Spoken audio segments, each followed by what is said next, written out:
Greetings, everyone. Thank you so much for joining us for today's webinar, Closed and Merged Schools Group Report. Just a couple of housekeeping items while everybody gets settled. We are using the Zoom platform today, and so your mics and your cameras are going to be automatically disabled. If you have any technical issues during the webinar, please use the chat function and select all panelists, and we will work with you directly to go ahead and sort it out. If during the webinar you have questions, which we really encourage you guys to do, we have a great panel for today. So please go ahead and use the question and answer function. We will be holding all the questions until after the presentation. And so just please note that. But again, anytime during the session, go ahead and put your questions into the Q&A for the panel. And again, thank you for joining us. And with that, I would like to go ahead and turn it over to ACRO's Director of Government Relations, William Gill. Thanks, Amanda. Thanks for everybody for taking time this afternoon to be part of this webinar, which is it's kind of a sharing with the membership some best practice guidance that the Closed and Merged work group put together over the last couple months. It's unfortunate that we have to do such a report and guidance, but as we have seen that this pandemic is impacting institutions large and small, especially even small. So again, my name is William Gill. I'm the Director of Government Relations for ACRO. And then we'll also have Sarah Harris, one of the co-chairs of the group. She's just recently retired Senior Associate from the University of Iowa. We have Beth Amundsen. She is the Associate Provost and Registrar at GW University. She's the second co-chair, and then Laura Anderson, who is the registrar at Willamette University, and will give us kind of the real life taste, if for lack of another word, of what she's experiencing with a merger right now. So she's actually putting her own report into practice. Thanks. Next slide. So a little bit of background of why the work group was created. We've kind of heard about this enrollment cliff that's coming in the next couple of years, where we'll see a decline in high school graduation numbers, and there's basically we foresee more closings and decreasing budgets. It's kind of expected to happen over the next couple of years. We also did an analysis, actually Chronicle of Higher Education did an analysis, and they found out that more than 1,200 campuses have shuttered in the last 5 years, displacing nearly 500,000 students. And as a result of institutions not wanting to close entirely, more and more institutions have also started going into considering of mergers. And that's kind of brought up a whole new kind of a set of issues when you start talking about closures, not simply closures and access to education records, but also merging and how you take one education record and incorporate it into a different environment. Next. And Beth and Laura will talk about their experiences with mergers. And you'll see it takes many forms, and we'll have, it's a very complicated process. So, and the reason why something like this is such critical, Sergeant's guidance from ACRO, some experts think that up to 30% of higher education institutions could potentially merge in the future. So that's a little bit of background of why the work group was created. We see that the landscape changing in higher education. We foresee definitely having more closings and more mergers.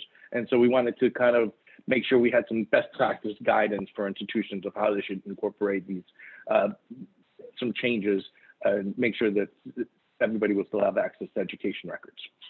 So the charge of the, next please. So the charge of the work group is to build off the recommendations that ACRO had already given out there by a couple of reports, and from the Academic Record and Transcript Guide and the Student Record Management, Retention, Disposal, and Archive of Student Records, as well as a newly revised CAS standards for registrar services. And again, the work group was asked to develop clear and comprehensive guidance and best practice for both closing and receiving institutes of higher education or an entity that is pertains to student records and student support. So with that background, I will turn it over to Sarah Harris, who is one of the co-chairs of the group.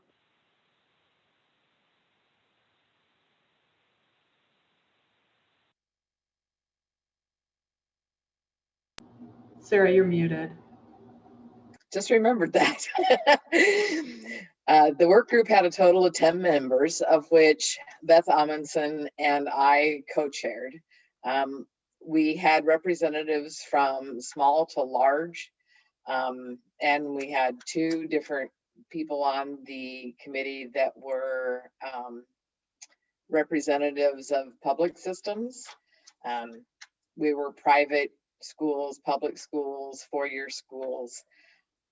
We did have a member, Kristen, who started out at a 2-year institution, but mid us putting our report together, she had a career change to a private graduate institution. The reason we had co-chairs was we took our committee and made 2 subcommittees, so that there was one group that focused on closed institutions and the best practices with that, and the other focused on merging institutions and the best practices that go along with that.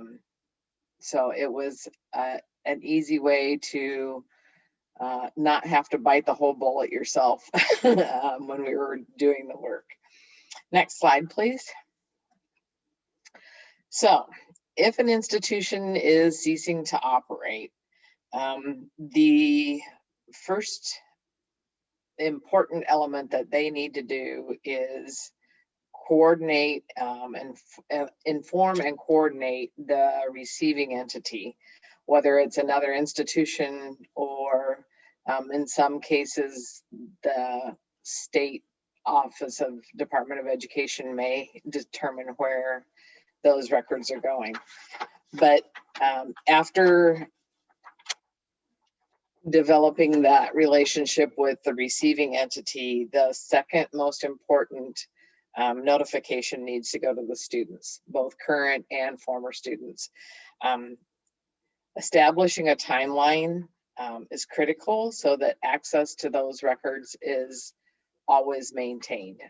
We don't want to have former or current students reach a point where they no longer have access to the records. So they need to know the timeline that's going to be followed for the closing. Next.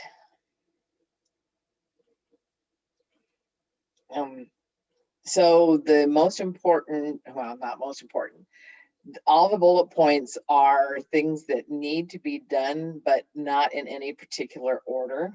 But analyzing the format of the student records, whether it's a hard copy, an electronic copy, or there's a combination of both formats existing, those need to be analyzed so that the closing institution can inform the receiving entity what they have.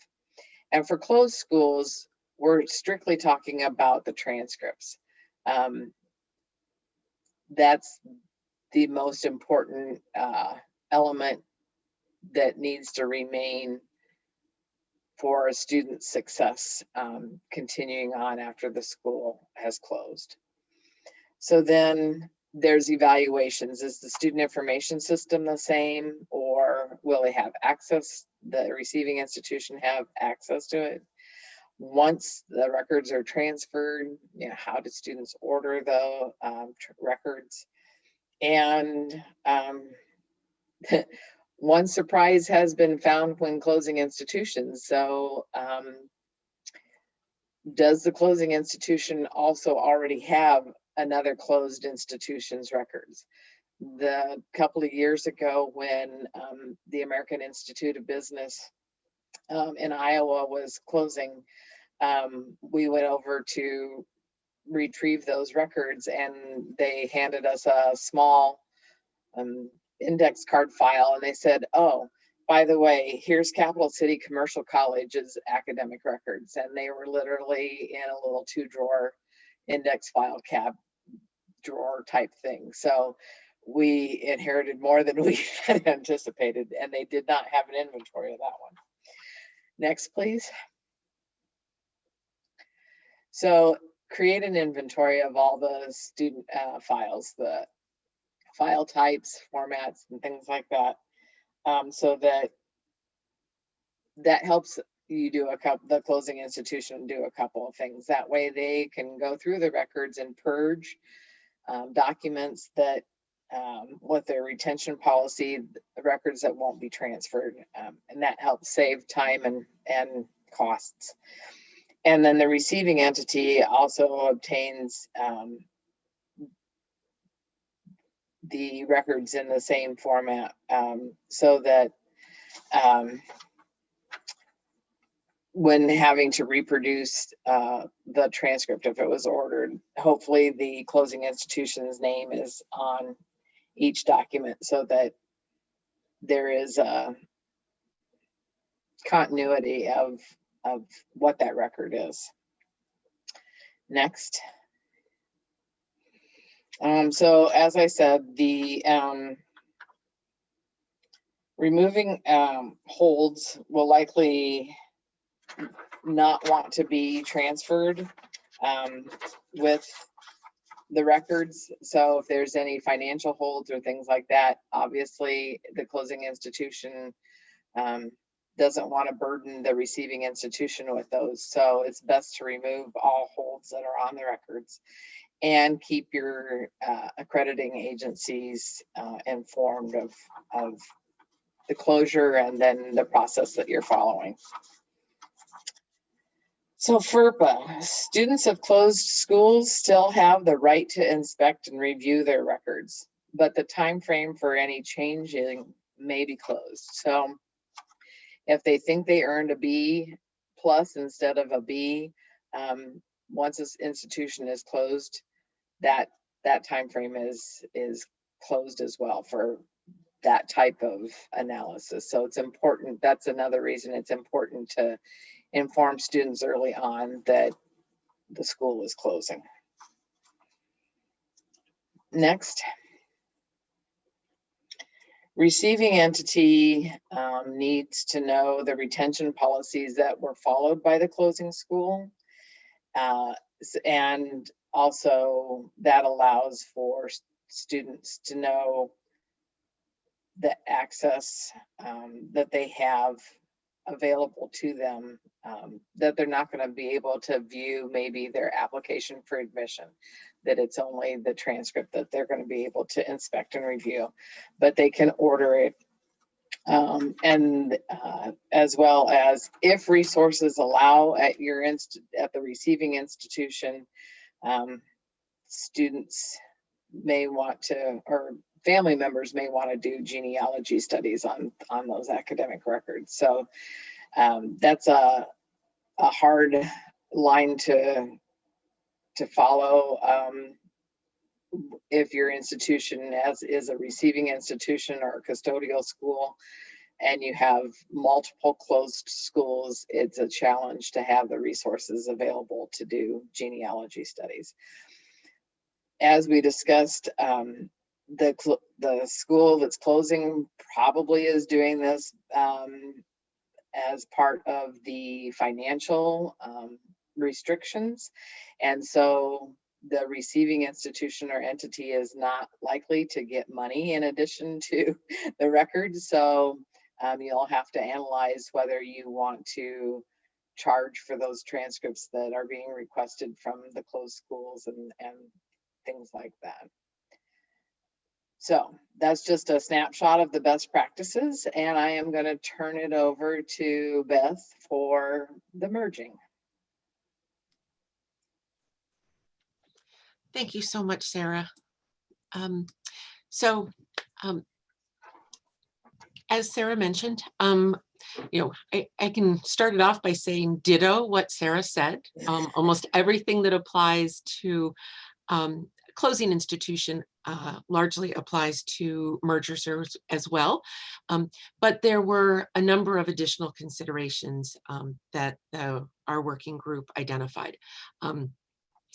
One is around name changes.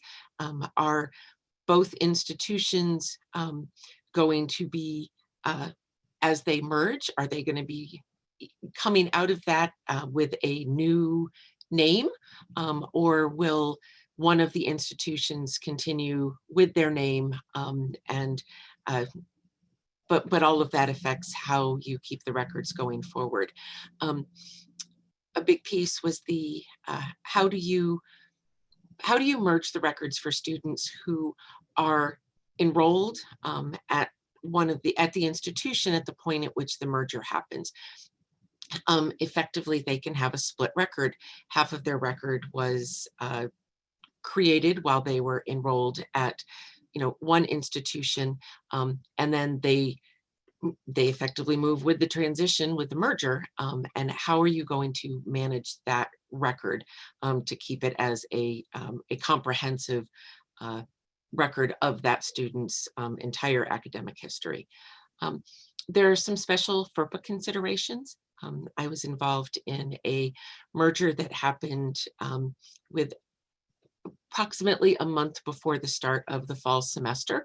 So we had to start our work before the merger was finalized, but FERPA created some challenges. And so I was given I was appointed into a registrar role at the other institution, so that I was, operating in that role at that institution, giving me access to records for both institutions before the merger happened. One of the things that the report provides is this great worksheet that will help with the comparison of record retention schedules. And my recommendation would be to really look at that early in your process. Sarah touched on, as people are preparing records to be transferred to the other institution, if you can identify records that are not needed and can be destroyed, it's all the better. So, do the comparison of your record retention schedules, determine what your retention schedule will be moving forward, and use that information to guide the work of being done to be able to transfer those records. You want to make sure that you consider the articulation agreements in place for both institutions, particularly if both institutions have an articulation agreement with a third institution, to make sure that you understand where those may differ and how that's going to apply going forward. Another big piece is around the merging of academic calendars and course scheduling. And those become even more important if the merged institution going forward is not intending to operate physical spaces and unique programs independently, but if those programs are going to be merging, if there's going to be a sharing of physical spaces, having everyone using consistent calendars will make your reporting a whole lot easier. If you have aligned your schedules going forward, you can be a whole lot more efficient. So next slide, please. So teach-out plans are absolutely critical in a merger situation. They are mandated in certain circumstances that our accrediting bodies require that we address those. But there are a number of recommendations in the report around teach-out plans. Mergers are emotionally charged events for everybody involved, students, faculty, staff and parents, everyone's filled with anxiety, sadness, perhaps even anger, and well-considered teach-out plans that clearly describe how a student will be able to earn that degree that they are seeking are an absolute necessity. And the sooner you can communicate those to students, the better.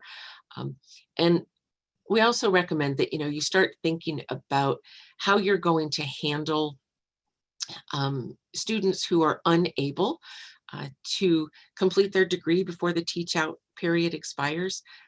Will there be any flexibility with deadlines, with requirements, course substitutions, with your institutional policies around transferring credits in from somewhere else?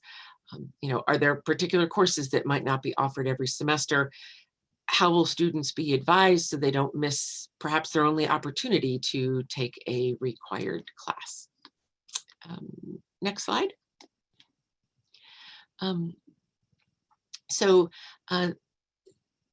Other points to consider, the assignment of credits, making sure that, we're accurately representing records of existing students so that things are appropriately reflected post-merger. The sending institution should ensure that their credit hour calculation is defined in their regulations, and that all courses offered post-merger contain the correct number of contact hours. Next slide.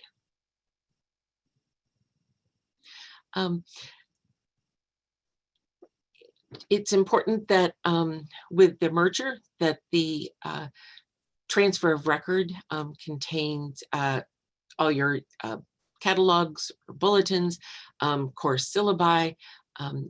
There's ACRO, of course, provides us with retention guidelines on that, but it's important to consider those as well.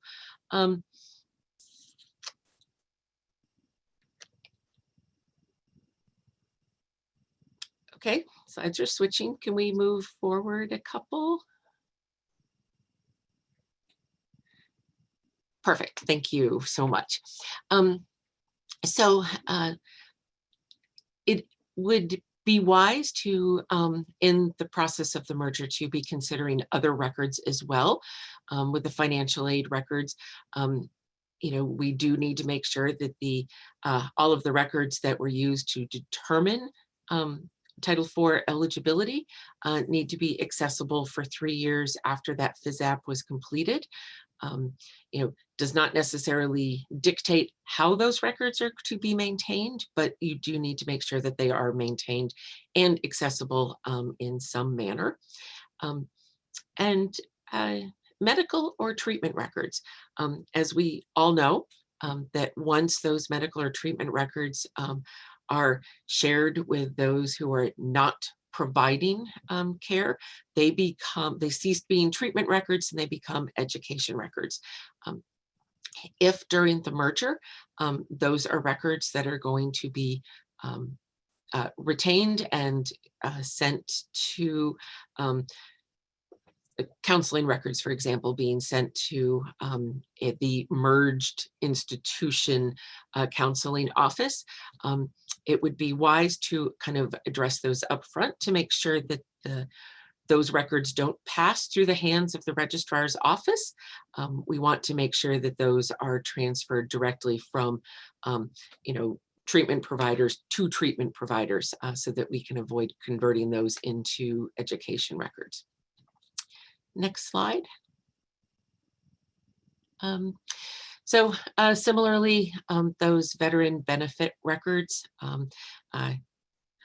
one or both registrar's offices of the pre-merged institutions may be responsible for doing that VA reporting.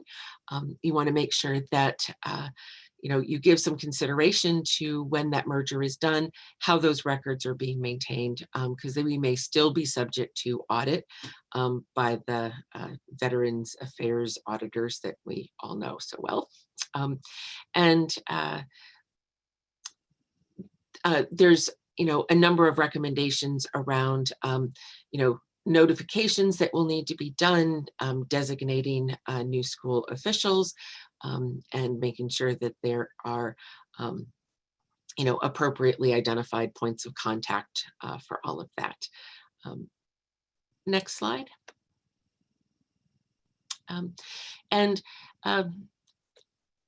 This slide is specific to communication with our student veterans, though truthfully, in a merger, I don't think it's possible to over communicate with students and their families, but there are some very specific communication recommendations around the veteran students.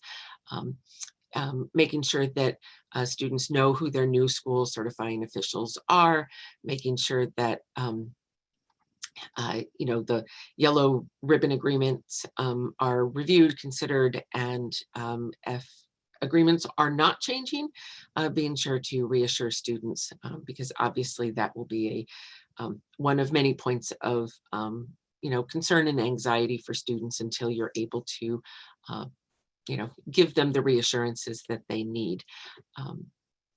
And next slide. Technology and reporting. So we are grateful that fewer and fewer of our records are in hard copy, but it's really important that our data custodians understand and are involved in the discussions of these mergers. While most of us don't want all of our policy decisions being driven by our systems, it is an absolutely critical piece to make sure that the folks who know the systems are involved in conversations from the beginning. And the report provides some best practices and recommendations for consideration around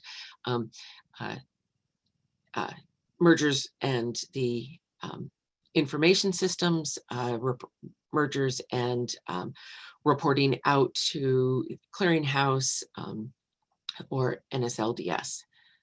So with that, I think I have finished my piece, and I now pass this over to my colleague, Laura Jacobs Anderson, to share her ongoing experiences with us.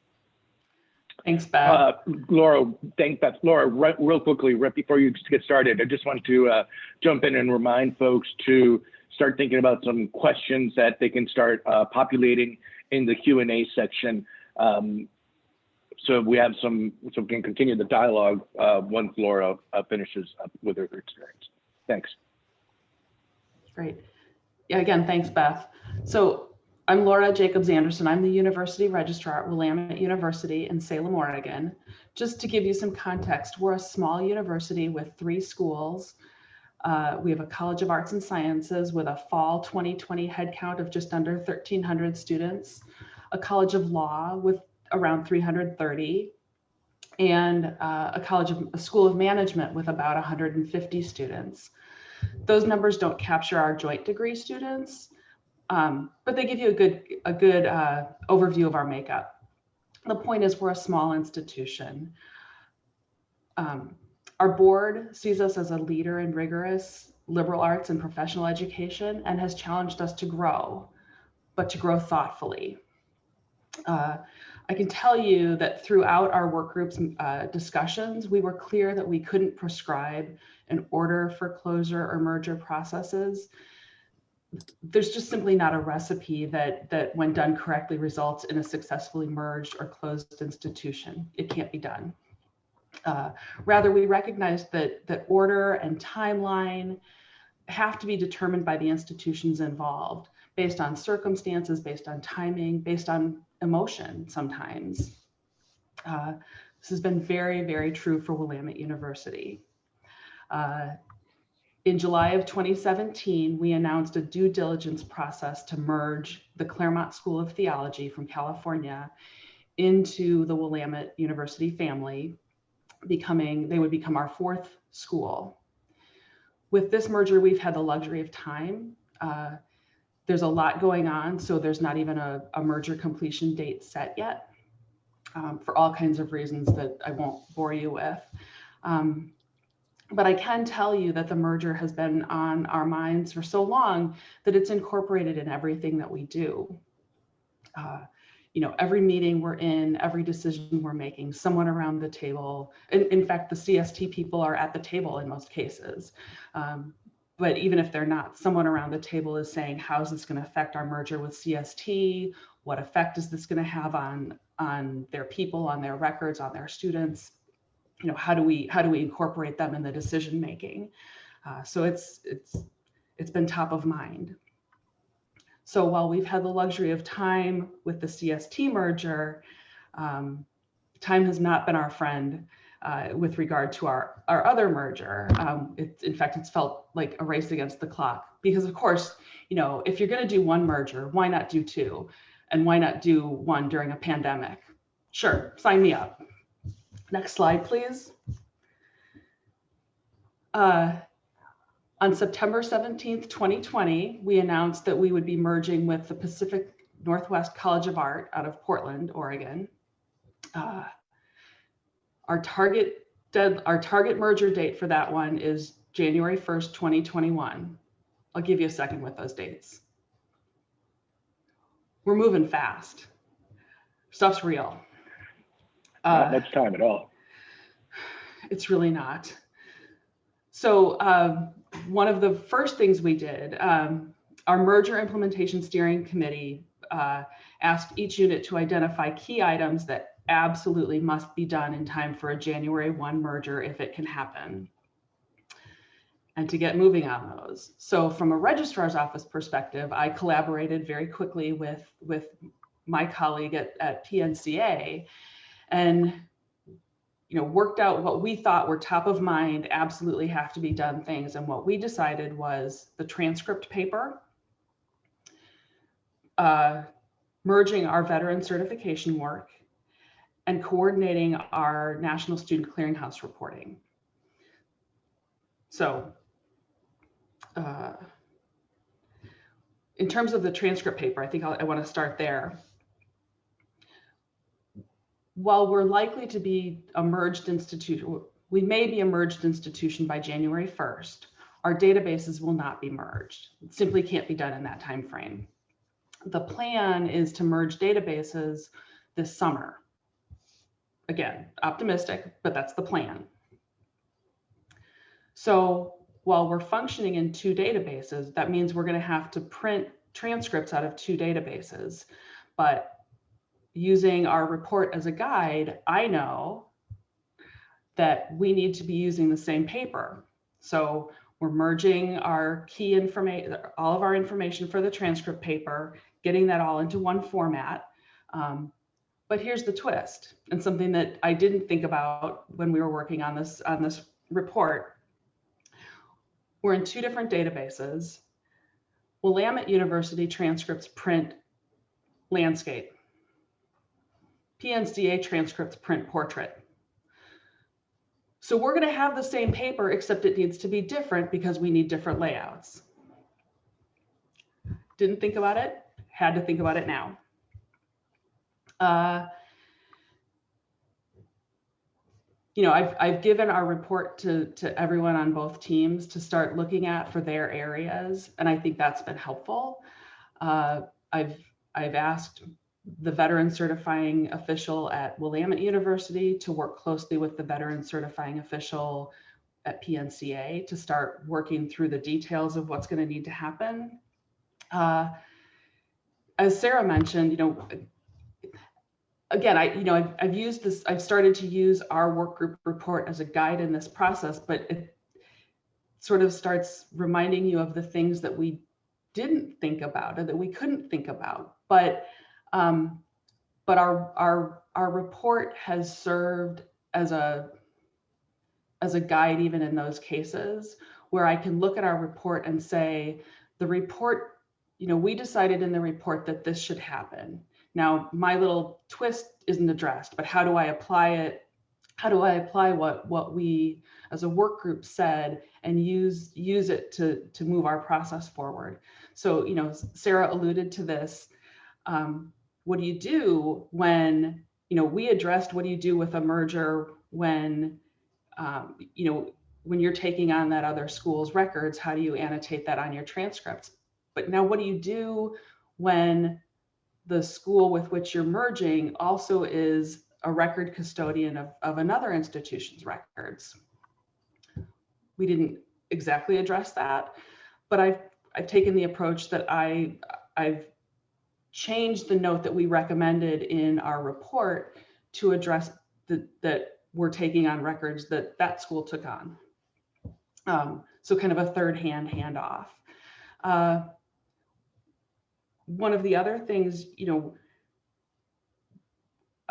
we didn't really address, well, I will say that I think as a work group, we would have recommended not including closed institution information into the transcript key. So for example, listing another school, a closed institution's credit system or grading system. But I'm also a realist. I'm already remaking transcript paper. So especially in the case of the school that PNCA had already taken on, that school only closed a year ago. So they were printing, or they are printing transcripts using separate paper that really is that other institution's paper still, that just has a note on it about them being closed. But we're taking the perspective that we want to have all records printed on the same paper. And again, I'm a realist. I would rather provide people with the information that they need to evaluate those transcripts that they're receiving and not have to call my office, not have to email us. What I don't need is more people contacting us with information that we could have provided to them. So we're taking the perspective of, we are going to include that closed institution's information in the transcript record for now. Maybe that'll change over time, but for now, I think it's self-preserving for me and my staff to provide that information to people who need it. So with that, that's kind of where I am in the thick of, 2 mergers and a pandemic and all that. So you're not busy at all, Laurel, right? No. Worked on registration this week, had a power outage, good times. Well, this is a great way to close the panel. Get you're actually putting the recommendations into practice, so it's great. Just kind of again, this is unfortunately a very timely subject. As I mentioned previously, over the last 5 years, it's an estimated about 1,200 campuses have closed, and the increase of closings due to declining enrollments and decreasing budgets is expected to only make that number of institutions close going to continue to go up. And then this conversation of mergers, which is, just in theory sounds like, oh, let's just put these 2 together, but it's a absolutely very, very, very complex, complicated process, and just providing some guidance and some best practices around that whole discussion is, I think that was very that's important for ACRO. And as I said, that some experts estimate that as many as 30% of American higher education institutions could potentially merge in the future. So I think this is a very timely report with some concrete, solid recommendations and best practices. And I should also point out in the report that basically every state is very different with what happens when an institution closes and where should the records go. And for example, University of Iowa is deemed by the state as being the recipient of that education record. While, for example, in New York, before you close, it's the responsibility of the closing institution to find an entity that will be the recipient of the education record. So also included in the report is a state-by-state breakdown of, if you're closing your institutions, this is what you need to do. or this is who you have to reach out to because they're going to be the new custodian of that education record. So with that, I just want to kind of open up a question to that somebody had, talking about custodians of education record, and somebody asked, which is a real good one, third party, not in a higher education institution, but for example, Parchment has a service that some closed schools have used to provide a receiver of records, which allow the records to be sent directly from them. Did we talk, and can anybody talk about a company being used as a custodian? So I contacted both the National Student Clearinghouse and Parchment to talk about their services providing transcripts for students, and if that institution closes, what do they do? And they themselves do not want to be the custodian of the actual record, but are very willing to work with a receiving institution to continue that service, so that because they do know the format of the closing institution's academic record, and so they are very willing to continue that process if the receiving institution is open to that. But they themselves do not want to become the custodian of the original record.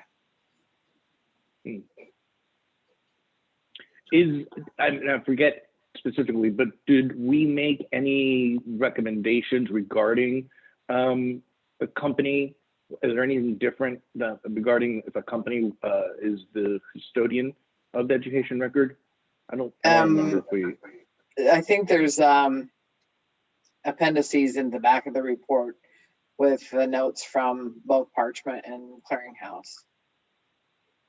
Okay, thanks. I think it's also important. Can I, Bill, hang on. Yeah, go ahead. Please, I think it's important though too to think long term. I mean, we all hope that companies like Parchment will continue, but I don't think we should plan on it, right? So I think you're better off being able to hand your records to another entity, an educational institution or something. Like, it's fine if a company like Parchment can be your servicer, but I think selfishly, I think an educational institution should hold the actual records. Yeah, and I think that's the approach that both Clearinghouse and Parchment take too. Yeah, I feel like that was their recommendation. Yeah.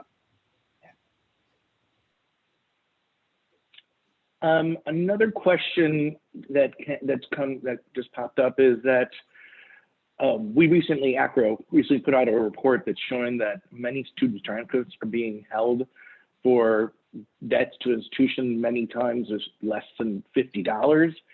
So the question is, how should these debts be considered when a school closes or merges for that individual to have access to their education records, or from just request a transfer? So I will speak in my experience, the mergers I've been involved with, the agreements in both cases,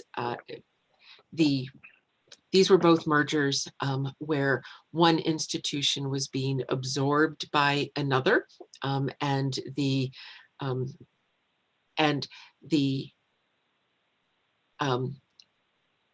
student accounts balances were all cleared prior to the merger with George Washington University. Corcoran College of Art and Design, our most recent merger, those, in that case, the merger agreement addressed that very issue and determined that all of that was going to be effectively purged, so that none of those records came in. All those transcript records that we brought in were all of the holds on those records were removed and did not transfer with the record. Are currently the currently matriculated students that were then now enrolled at GW that next term.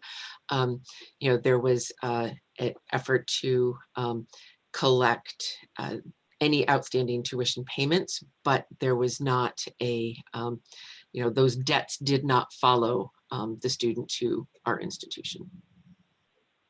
So Beth, in other words, those debts, so that you're saying that they were, even if they had debts with the previous institution, they were still allowed to enroll at GW for the following semester. Yeah. Okay. Laura, what are you doing? Yeah, well, I was just going to ask you, Laura, what are you going to do? What are you doing with that, with the same situation? Haven't talked about it yet, but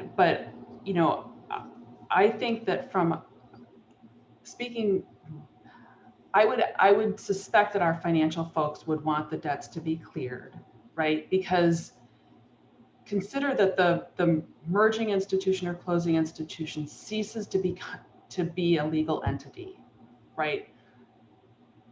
Who's that money owed to, right? Or in the merger process, are you including that debt as what you're taking on as an institution and hoping for the best? I would bet not. When you're balancing the financial books. Okay. And Sarah, I know that University of Iowa is a custodian of closed schools. What happens if there's an outstanding debt associated with an education record?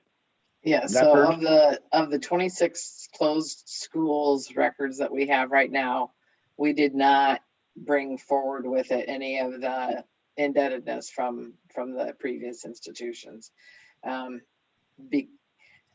It was all financial difficulties that the closing institutions were having that were forcing them to close. So we knew that trying to collect what they were unable to collect was not going to be possible. So all those were forgiven before we got the records.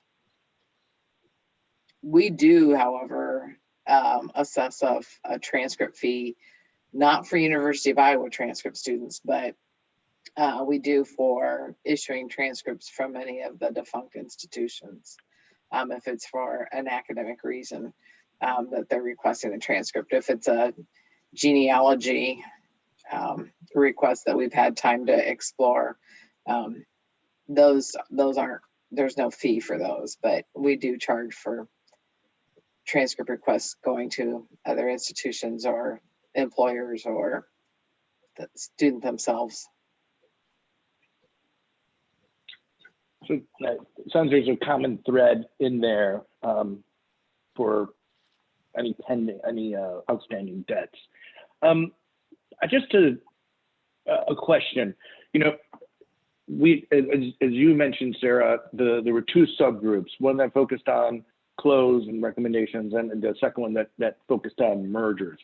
From your experiences as Laura, Sarah, or Beth, did you guys find any kind of surprises that came from the various subgroups that you hadn't really thought about before? I just appreciated the conversation that happened within a smaller subcommittee, but then also with the larger committees where we all identified steps and processes and best practices to be considered, but we also came to agreement that there's no particular order that they came in, that it's the student success that is our ultimate focus and should be, so that these aren't lost credits. But just, I think the thing that came out for me was, because I was a custodial school of closed institutions, to me, the only thing that was the academic record was that transcript. That was it for me. But to think of, put a different spin on it, with the merging institutions, there's a whole lot more that goes into that education record than just that official piece of transcript.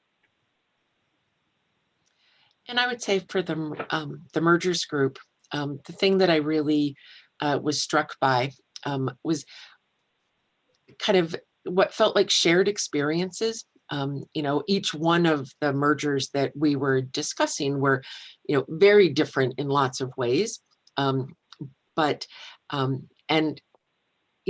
We there was not great debate around a lot of these answers. We were, as we talked them through, we were very quickly aligned in what we believed were the recommendations and, what we thought were the best practices.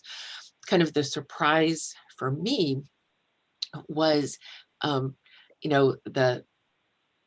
the fact that we all kind of experienced this as, kind of just a very difficult and emotional thing to navigate, our colleagues, our students through. And, I think I was not quite expecting everyone to have had that same shared experience, but particularly in talking with our colleague Vinny and his experience as someone coming from the institution that was being absorbed. He did all that work to prepare records to be transferred to another institution, not knowing what his future role might be. And I found that kind of the most enlightening piece of this whole process.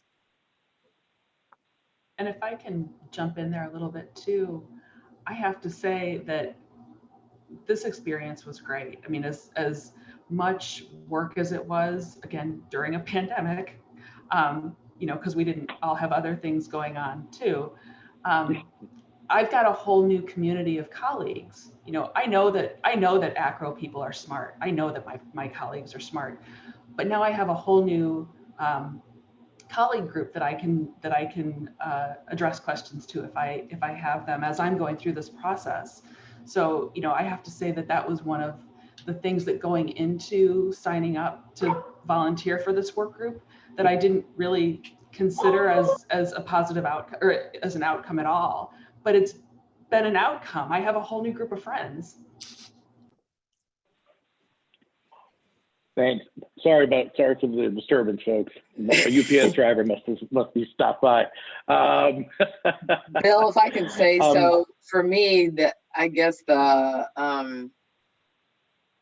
one takeaway was that our work group came up with different best practices than some of the published previous publications from ACRO. So yeah. When it comes to sending out a transcript for a closed institution, the University of Iowa does not print it on University of Iowa transcript paper. It's on white paper, if we're not, and we don't send them electronically, but we print it on white paper. It has the institution's name on it, in addition to the students, but we stamp the backside with, this is a closed institution's record that we're a custodian of. And we include with it, like Laurel was talking about, not truly a transcript key, but it's a letter stating, this institution had 100-year degree or 100-year life before it closed, and it, if they were accredited, by whom they were accredited, and then grading structure and whether they were semester or quarter hours, but just kind of a transcript key of sorts to accompany said record. And I felt bad at first, I felt bad for disagreeing with previous publications, but it was one of those where that's things that do come out because times change and the formats and things like that. So that was the surprise for me. You're muted, Bill. Yes. Yeah, I remember it was interesting for me that we, even during our calls, when we were in group calls or the subgroup calls, we would start talking about this institution just announced its closings, or that we would then reach out to the registrar at that closing institution, and they would talk about their current experience of trying to close it out and knowing that they're basically the last man or last woman standing on campus before the doors are closed. That leads me to a question that came up, is that, you know, what general advice would you give to those who may be at the start of the process of closing or the merging process of an institution?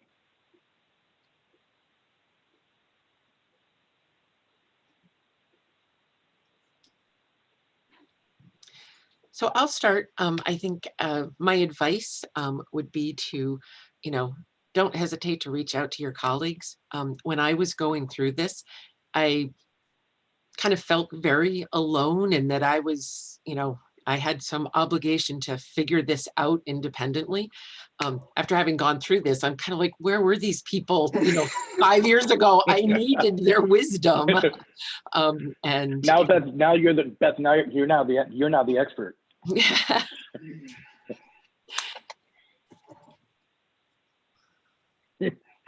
And so let me close the one final is, why did you want to volunteer? First of all, I greatly appreciate all the folks, but why did you volunteer to be part of this work group? I'll jump in. I volunteered because I already knew I was in a merger process, and I knew that I thought that I had some good ideas. I realize now that I knew very little, but I knew that this process would help guide what I was already doing, and I wanted to have a hand in helping other institutions. I mean, at the end of the day, nobody wants to need this information, right? Nobody wants this information, but I want so much for it to be available to others. So I wanted to be part of building it. I think Iowa is one of the few unique states in that we are, by state law, Chapter 264,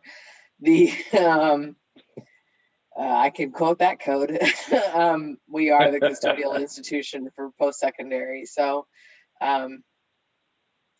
I've had the experience of, being the one that assisted a school with closing and doing the inventory and studying their retention policies, and then creating that sort of transcript key that accompanies their transcript. So because I wanted to tell their story, and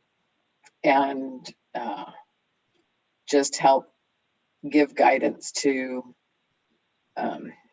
other schools that are in this situation that they don't want to be in, but find themselves in.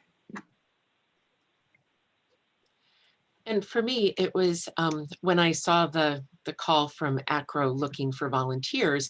I've been through 2 mergers and 1 closure, and I really felt like this was a unique opportunity for me to be able to, share the experiences and my battle scars from having survived those, where as Laura said, nobody wants this, but it was, and it was an opportunity to provide a resource that I so desperately would have wanted had it been available at that time. So.